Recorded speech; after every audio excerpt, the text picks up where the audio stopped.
In the case of Brown v. Board of Education, the court expanded rights for African American students by integrating public schools and ending segregation.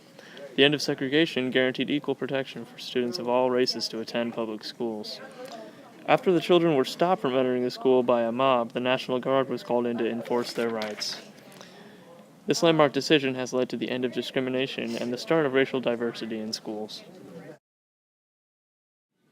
In the Supreme Court case of Plessy v. Ferguson, an African-American man wasn't allowed to enter the whites-only car. This case called into question the institution of segregation. The state of Louisiana enacted a law that requires separate but equal railway cars for blacks and whites, which limited the rights of blacks because separate is not equal. It guarantees equal protection as long as they stay in their own designated cars. The citizens' rights weren't exactly upheld, plus he did not have the rights to enter the whites-only railway car. In the Dred Scott case, the U.S. Supreme Court ruled that slaves, freed or not, were not citizens.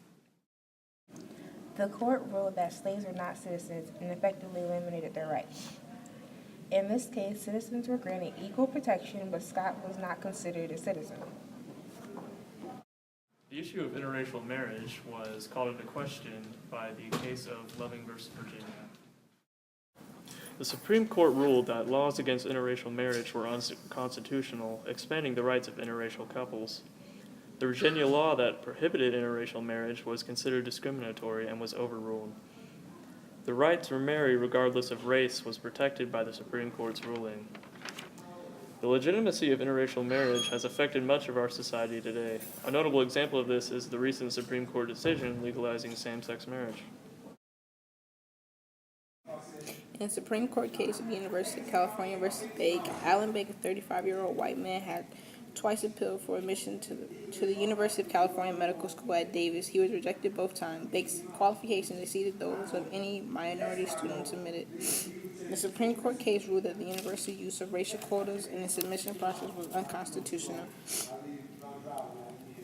It upheld affirmative action, allowing race to be one of several factors in college admission policy.